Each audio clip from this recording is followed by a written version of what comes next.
Really, this is great for our listeners. It's a strategy execution system company that has productized all components of strategy execution. This allows companies of any size across any business segment to successfully execute their strategy at a cost they can afford. And as we've said on this program already, unless you have a sustainable strategy system, you're leaving money on the table. That's so true, Duffy. And just to give the listeners kind of a juxtaposition to that, many organizations use as their strategy execution system the once-a-year conversation they have about strategy, and then whatever their monthly meeting cadence is, whatever that happens to be, and then it's their budget. So once a year, that's not going to cut it. Right. And even if you're talking about things, it doesn't mean you're going to execute well. So there's a science to strategy execution, and we have productized that science so that any organization of any size across any business segment can actually win by deploying this. And the way to understand it is through the organizational hierarchy of needs. That's right. So as we do this program, and we're going to say this every week so people know, you can join us with www.leaderdialogue.com. You can look at that hierarchy and follow along. Now, last week we had the founder of SwimKids of Georgia, and that you went in and you assessed their business and you talked about their strategy, and I believe you found they were operating 29% of what they could be doing. Right. So SwimKids of Georgia has a great mission for everything that they've done. They've been able to see a lot of success. And I believe they mentioned that Nadyne started the business about 30 years ago. And that's quite an accomplishment in and of itself, because a lot of businesses do not last for 30 years. And then to be able to say, 30 years in, what can we do better? So we went and partnered with them, and in conjunction with their own team, said, hey, what's going on? Tell us about what you guys do. What are your objectives? What are your goals? How can you go from where you're at to where you want to be? What are those gaps? And so really looking at both strengths and weaknesses as a business to say, what can you improve? And I think that we found some really interesting insights. And again, just as a huge shout out to them, because they were very open and willing to actively work on all of those things. And as Jessica mentioned, who's their COO, one of her key insights from that process was the capacity dilemma that they've experienced or seen, where they just have the opportunity to really expand capacity, which means saving lives. And that's the thing. They had such a clear mission. Not every company can say this, but they want to save more kids' lives. They want to teach even babies survival skills if they find themselves in water. Here's another thing that was really great about their business. They had great Yelp reviews. I mean, everyone who reviews them gives them top marks. Mm-hmm. That's something you can't, that would seem to me to be one of the hardest things to fix in a business. So they've got great customer satisfaction. Yeah, it's very significant. And again, hats off to Nadyne and Jessica for their ability to do that. That means that they're delivering great service and their customers love them. And in spite of that, which is a great thing to have, like you said, they have this opportunity to even do better. So the theme of today's discussion is leaving money on the table. And so it impacts them as business owners, but it also, more importantly, impacts their mission, because there are clients and children that they're not serving that they could be serving. Absolutely. So it's interesting. One of the takeaways that we discussed briefly last week that I would love for us to be able to dive into a little bit more is when you think about that organizational hierarchy of need, I think we'll really want to focus on organizational effectiveness and really talking about how do you standardize your processes so that you can create more capacity in a way that's not just feeling like more work faster for employees, but really creates that flow so you have the capacity to take on those added volumes in a way that's not stressful for everyone involved. Yeah, that's so true, Jennifer. So we, for the listeners, are going to be referring to the organizational hierarchy of needs. So maybe you can provide a little direction to them as to how they can follow along. That's right. If you have your computer, go ahead and go on to www.leaderdialogue.com, and you're going to see that hierarchy right there on the main page, and take us through that. So organizational effectiveness is the fourth level down. For the listeners, if you're on that webpage, and we'll give you a minute to get there, we're going to be spending a fair amount of time there as it relates to the SwimKids of Georgia example.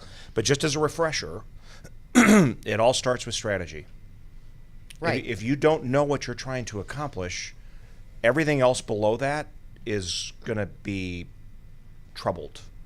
And one thing just to add that I think is important and not always recognized is that a mission does not necessarily mean a strategy. Gotcha. They're two very different components. They're obviously linked, but you can have a clear mission but not have an understanding of how your strategy will help you achieve that mission. Right, and as the listeners can see on the radio program, there are 3 particular things about strategy execution that we unpack on that website. The first is you have to differentiate your organization in the market relative to competition. If you don't do that, then you're not going to win. The second is you have to engage your associates to execute seamlessly, right? So the example that I give sometimes as a parent, because I have a lot of children, we have 7 children to be exact. 7, yes. Yeah, 5 boys and 2 girls, is that if you are telling your kid that you want them to clean their room every day and just dress semi-appropriately for school, and then you just say, and I don't want to talk to you about that again. Oh, good luck with that. Yeah, it's not going to happen. So you can't just assume that because you've developed a strategy and you've told your associates that somehow auto-magically they're just going to do that work. That actually is a process. There's a structure to it. So in number 2, when you're engaging your associates to execute seamlessly, that's actually a process. And then the third item is to measure performance to expectations, which means you need to know what those are, and then adjust course as necessary, which is also a science. Like, how do you adjust course? So all of that is included in a strategy execution system. All of that is what we were referring to as the productized approach. And as we talk about SwimKids of Georgia, we're going to unpack that. And I think it'll be interesting for the Yeah, so one of the things that was interesting to me last week that Nadyne and Jessica really pointed out was within the first thing you mentioned is differentiation. Because there are different companies, just like any business, we all have competitors. And when they discussed, for instance, what differentiates them, it's really their approach. They have a very novel, proven approach where they can guarantee basically that you will have your child swimming as long as you follow their approach, following a 6-week period, which, again, as a mom, I think is quite phenomenal.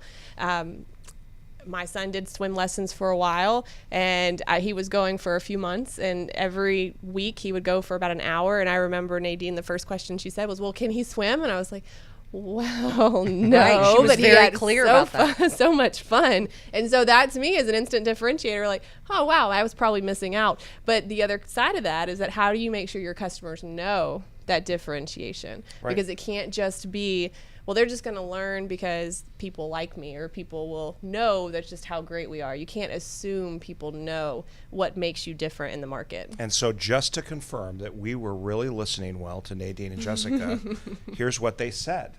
They said that if you're splashing around with your child in the pool, Yep. and they think it's fun, and then all of a sudden they're going to the edge by themselves and you shout out, stop, they're confused. And when you approach this, and this is their approach, you address it from a way that enables the child to succeed and be able to flip over and get to the side and protect themselves. And that way they're learning how to manage the water effectively and not just as a fun interaction. And how relatable is that to when we send mixed messages to employees? We do Yes. the same thing, right? Work on Right. this, but make sure you come by me first, or Right. that let me approve it before you actually do it. There's Right. a lot of false starts that Right. essentially go into that process every single day. Right. Well, and for them, I remember them saying the first thing they noticed, talking about employees and everyone being on the same page, is that people at the front desk, who are often the first people to answer the phone or greet someone if they walk in, even they need help on the strategy and using the same language, as you said, getting the message out, how we're different and what we can do for you and the time limit. They felt like that was something that needed to be improved. That's absolutely right. And the term for that is standard work. Standard work is simple. It just means that you're defining exactly what you want done at each phase of the customer delivery. So in a hamburger joint, it's make sure you put the burger between the buns, and it would be nice if you put the lettuce and the tomato and the mayonnaise on first before you closed it. Gotcha. Right? It's standard work. If you do it backwards, it's not going to work out very well. So we'll get to that more when we talk about organizational effectiveness. And Jennifer, let me just tee that up, and then I'm going to pass it off to you. So if the listeners are looking at the organizational needs hierarchy, the very first thing under strategy execution is financial performance. Now remember, financial performance is a big indicator. If you're doing everything well, you're gonna do well financially. If you're not doing everything well, that's going to be a big symptom. And what we learned with SwimKids of Georgia is they were leaving money on the table.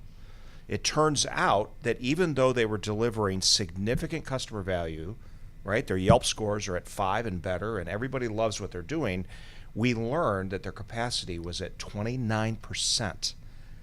That means they're leaving 61% of their capacity on the table, and that capacity translates into financial performance. So take us out on that, Jennifer, from the standpoint of kind of what our understanding from the discovery was for SwimKids.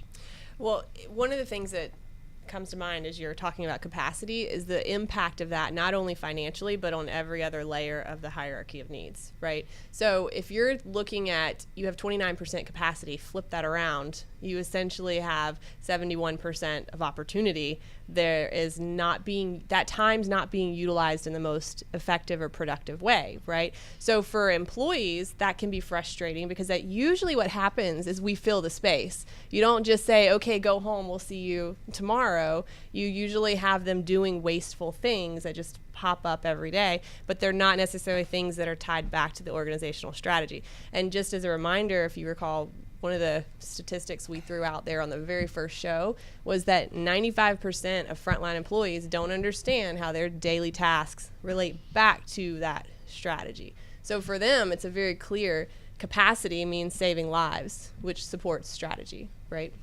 And you'll remember, listeners, that we said that if an associate doesn't know exactly what they're supposed to do, what do they do in replacement for that? They default to what they think is right. Right. And that may or may not connect, right? So think of that if you're a crewing team at a university and you are dependent on everyone hitting the stroke at exactly the same time, and people on the boat are saying, no, you know what? We don't need to do that. I'm going to just stroke when I want to, and they're going to stroke when they want to, and we're not going to follow the cadence of the bow swing. That is a losing proposition, and yet it happens every day in organizations. You know, and I am not an expert in this capacity, but when you think about it from that domain, when you talk about rowing, there's a few different components that fit into it. One is the speed of which you're rowing, right? So if you've got some people going full steam ahead and some people just kind of taking their time and they're on two different sides of the boat, you're just going to start circling around. That's right. And then two, you've also got direction. So if I'm working in one direction and someone else thinks we should be going in a different direction, you're probably not going to go anywhere. Or else you're going to go somewhere that neither of you ultimately want to go.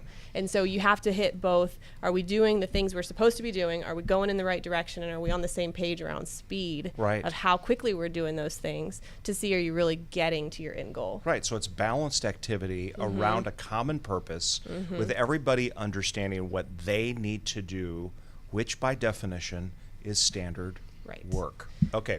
All right. So let's go next to customer value. So in customer value, it's all about tapping into demand.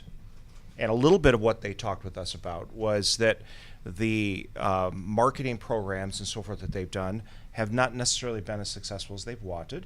So that's an opportunity for them to look at that. They know there's demand out there. They know there's a lot of children being born and little kids under the age of 4. There's an opportunity to really meet those needs. But the question is, does their audience, does their customer base understand that they exist? So that's that first part of customer value, is tapping into demand. And it's a different world when you think about marketing from what it was, obviously, when they first started, but even 5-10 years ago. I mean, social media is king, right? So they have mentioned that they've got a Facebook page, and a lot of businesses are starting to get into different areas, but we don't market in the same way. Word of mouth in today's world is just not enough, right? It's really word of social media as opposed to word of mouth, and it's about how are we getting our message out in a way that connects with the people who potentially need our service. Well, and a lot of that has to be with optimization. When you're putting the message out, There are all sorts of metrics to make sure you're reaching the people you want to reach, which, as you said, this parents of young kids, I imagine they want to, sort of look for opportunities to do that. I also thought, everyone has, in the South, everyone has a community pool. Is there any way to reach them there? If they go to the pool with their kids and they see maybe a flyer or something, I don't even know if that's available, but to let them know this program is available. Right. So the market is noisy. It always is. And there's a million ways to get information, and people are getting information that way. So there is a science to marketing as well. One of the approaches that we often recommend is affinity marketing, which uses a way of being able to reach your audience on the things they're interested in and then create a call to action. But let me go to the next point of customer value. So the next point is exceeding customer expectations. So we learned they're doing that. If you go to SwimKids of Georgia, you're going to have a great experience. They will exceed customer expectations. And the third thing is inspire loyalty. They'll inspire loyalty. And remember, word of mouth's the best. Like, hey, where did you teach your 2-year-old how to swim? SwimKids of Georgia. Well, tell me about that. It was great, loved it, really, really good, really professional, great environment, all that sort of thing. That's how you build your business. So talk to us a little bit about that, Jennifer, in terms of that customer value, how your approach to your business can actually build that. So 2 thoughts come to mind. One is one of the pieces you mentioned is when you think about the customer sharing their story, there's instant credibility there, right? You're not selling at that point, you're sharing, which makes a big difference. The second thing that comes to mind, and I don't want us to get too detailed because it probably could be its own show, is when you think about a technique known as the Kano analysis. So businesses can use a Kano model, and essentially if you think about this from the perspective of an X and a Y axis, you have on your Y axis, you have your customer value, and on your X axis, you have organizational effectiveness. So when you think about organizationally, how are we doing in the market, you have basic expectations that you need to be able to provide. So for instance, if you were to walk into a Starbucks and they say, oh, we're out of coffee, well, that's a problem. You're a coffee shop, right? So there are basic things that you need to be able to provide that just allow you to even compete. The next level is you start to get into your performance needs. So what are those things that differentiate you from your market? So these are the things that typically more is better. The more you can provide, the better service that you can provide, the more timely it can be, the higher quality it can be. Whatever your business is, it's what's going to outcompete other individuals in your market.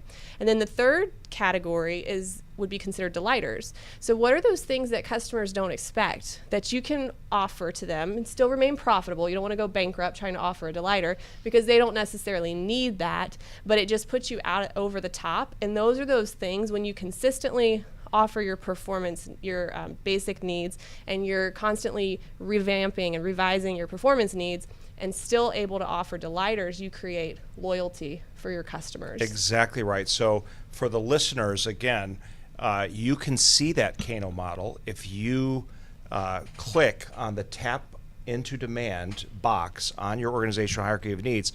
It will take you to information. Keep clicking, and it'll get you to the Kano model of what Jennifer was just talking about. And that is a really interesting and important thing to understand. So for delighters, let me just give a couple examples of delighters. Everybody knows that Apple has a delightful product. And when they first came out with their iPod, everybody wanted one. Right. Why? Was it just because it was that cool little white thing and it was better than the other MP3 companies? No, it was because of iTunes. It was a latent they understood what the market needed when their competitors didn't. And when they put that together and you had an MP3 player that you could tap into a repository of music and videos and so forth, game changer, and they owned the market. We were talking yesterday to a hospital that we work with, and they understood that when people come into the hospital, they feel confused. They don't know where to go. They don't, so they have divided up the responsibilities of their leaders, that they spend 2 hours a week up in the front entrance to greet. So anytime you come in their hospital, you are meeting a leader of that hospital, and they are asking you, how can we help you? And if you need directions, they take you there. That is huge. That's a delighter. So it's a big differentiator. So those are opportunities for every organization. And when you're talking about customer value, being able to understand what the must-haves, which Jennifer described, are versus the differentiators versus the delighters is actually a big deal. So that's the Kano model, K-A-N-O. You can find it on the Leader Dialogue website.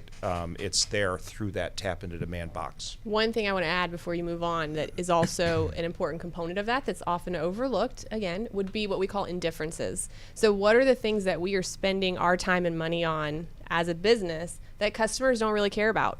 So you don't want to waste your resources, waste your efforts on things that they don't necessarily make them happy, they don't necessarily make them upset. So instead, repurpose that time, repurpose those resources to go into something that does differentiate your company. All right, absolutely. All right, so let's get back to SwimKids of Georgia and let's talk about organizational effectiveness. So their capacity is at 29%. I think that was a little shocking for them. Yep, Jessica said it was profound, I recall. It was interesting. Yeah, but by the way, that's the advantage of this. There are learnings for every organization. And when you begin to compare yourself to what is in the organizational hierarchy of needs, you start to go, so that's where an opportunity is. So talk to us a little bit about capacity and what that could mean for SwimKids of Georgia. So one thing that I would mention is that for a lot of businesses, if you were to go talk to businesses and ask them, hey, are you busy? They're going to say, oh, we're swamped. I'm working all the time, right? I have calls nonstop. I'm always getting questions from my employees.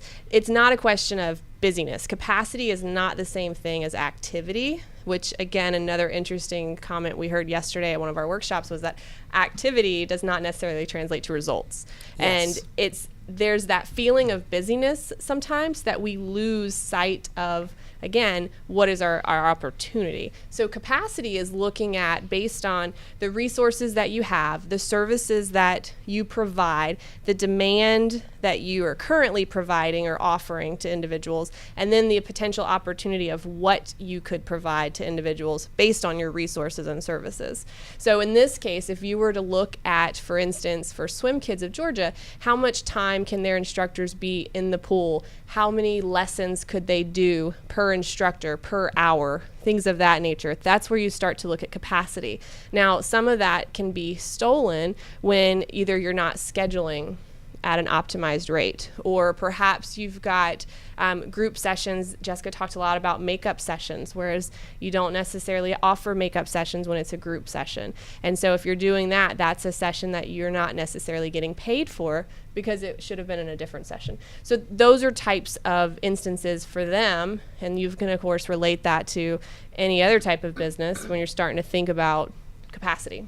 Right. So if they take a close look at their business and they understand what they're trying to accomplish, which we know they know what they're trying to accomplish, and they apply some of this strategy execution science, they can begin to understand how to maximize their capacity and throughput. Right. And think about the impact on that. So for this, in this instance, it's hundreds of thousands of dollars if they were to optimize their capacity. In a small business, that's not a small fee, right? I mean, that's significant because, again, that just enables you to further your mission and provide more lessons for more kids. Right, exactly. So SwimKids of Georgia is a classic example of what we encounter.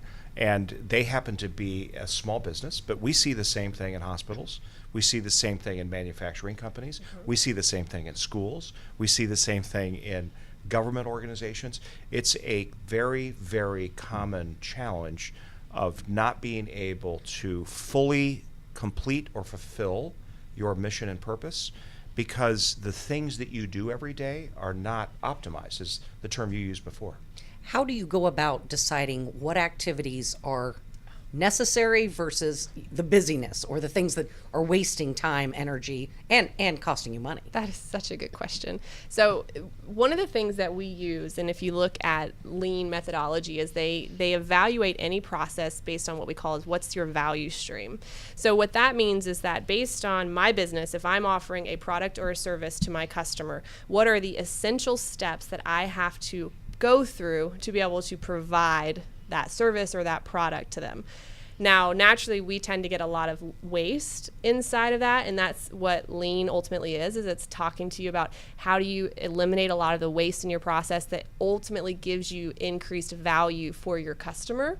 And so when you step back and put on the shades of the customer instead of what we as business people, hospital people, teachers, education people, whatever, we think that the customer wants, it's sometimes very different, and it can be a little bit of when you're looking at one thing, I assume one thing doesn't necessarily mean that's what you want, right?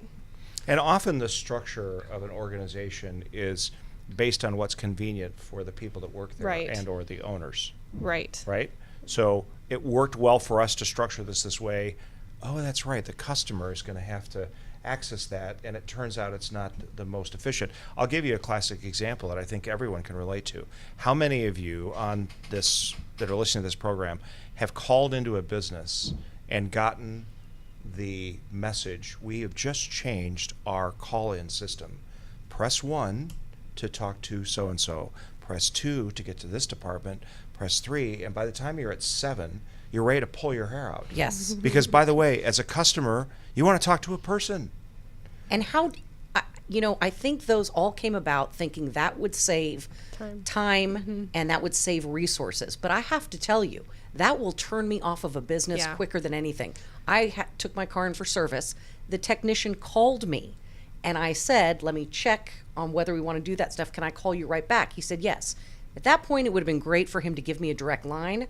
I called back on the number he gave me and I went to that darn voicemail. And then Yes. got disconnected 3 times. So by the way, you know how that decision was made. It's made every day in businesses. How do we efficiently manage what we have to do? We have labor costs, we have process costs, and so we're just going to make a decision. Everybody else is doing it, by the way. So we're going to make a decision that we think is going to be more cost effective. The question really is, have you listened to the voice of your customer? What do they want? And how are you going to be able to delight them and differentiate? So a must-have is you have to have a phone, Right. right? I mean, you got to have a phone. Okay, great. So that's a must-have. But the organizations that differentiate recognize that that phone is an opportunity to engage the customer in a different way and to be able to actually translate into a delighter, which is every time they call. Now, that may cost more, but if it increases your market pull and ultimately increases your ability to more efficiently meet that customer need, you can pay for it on the back end. So, by the way, I'm not advocating that every organization do that. I'm using that as an example Right. of the thoughtful process of listening to your customer, which is customer value, and then being able to translate that into organizational effectiveness. And as you do that, you're driving performance. And there's a balance there that's a constant pull. So you mentioned voice of customer, which is where we're looking at our customer value and what is it that my customers ultimately want, whether they know it or not. Because again, there are a lot of things that they don't necessarily think to say, oh, well, I want you to make sure you have a barista who can make me coffee when I walk into a coffee shop. It's an expectation. But on the flip side, there's the voice of business. And that's what we can currently offer.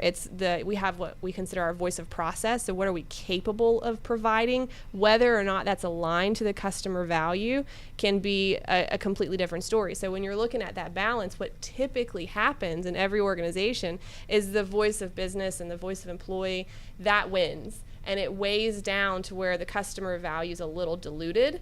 So because you're getting what we can give. And perfect example, hospital emergency rooms. I mean, we know they're providing an essential service, they're providing value, but I've never talked to someone that says, all right, we're going to the emergency room to wait. We're so excited. Obviously, you don't want to be there at all, but essentially, and it's almost a badge of honor when you go and you come back and you're like, wow, I just waited in the emergency room for 8 hours. Oh, that's nothing. It was 10 hours for me. Right. So That when shouldn't be something to brag about. Yeah. But that's what happens is we think about, what is it that our customers want? They don't want to wait, right? They want to go in, they want to have the service they need, and they want to go home because nobody wants to be in a hospital unless you're having a baby. That's pretty much Right. one of the few times that you're happy to be there. Right. So you go in and you get a ticket to wait, so you can wait. Right. Perfect. Yeah. So in this customer value, we often talk about things that just are not delivering value. And that as you analyze that, we call it waste. Now, people when they think of waste, they think of trash. They think of something that you are going to take out and put at the curb. But that's not really what we're talking about. So explain that, Jennifer, a little bit to the listeners. Waste, when you're talking about customer value, is what, and how do you go about doing that? Right. So in a nutshell, when you look at waste, one of the common phrases we often say is one person's trash is another person's treasure. Right. Well, Lean says that's actually not the case, because what we're doing here is we're looking at it from the customer's perspective, not necessarily you as an employee's perspective.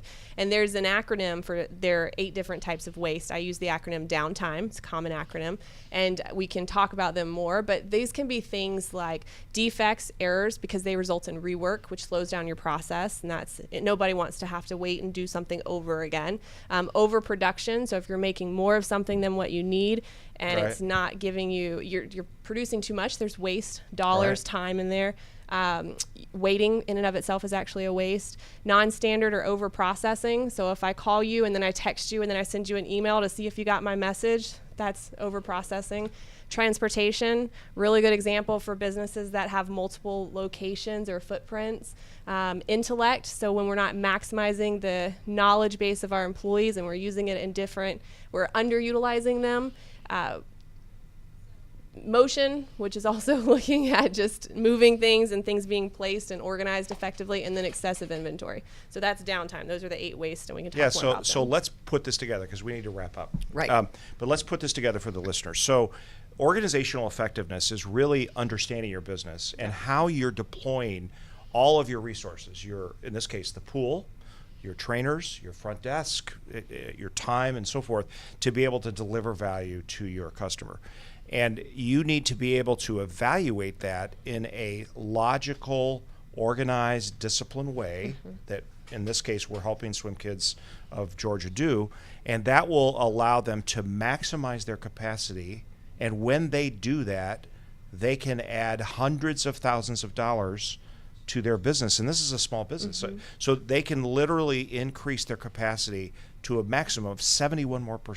Is that right? That's right. And of course, save lives. Which is ultimately what they're about. So shout out again to Nadyne and Jessica for doing such a great job with their business, differentiating themselves well, getting to high value customer feedback from their Yelp scores and lots of customer loyalty. So like many businesses out there, they're doing a great job. The point is they can do better. And that's what this radio program is all about. How do you maximize your performance by understanding your organizational needs hierarchy and understand how to leverage that, and that's what we're here for. And that means customers are happier, you're making more money, things are running smoother, and you're probably going to keep around your employees. Right. That's right. Well, thank you for joining us on Leader Dialogue, presented by SOAR Vision Group and the Baldridge Foundation. Remember to tune in every Friday at 1 Eastern Time in the afternoon to listen to our live weekly broadcast. Now, to hear this episode again or to listen to any of our previous Leader Dialogue episodes, you can go visit businessradiox.com. You select the Gwinnett Studio and then select Leader Dialogue. On behalf of the hosts, Ben and Jennifer, thank you so much yet again. I'm always learning stuff from you. Also from our producers, Mike and Trey, I'm Duffy Dixon. We'll see you next time on Leader Dialogue on Business Radio X.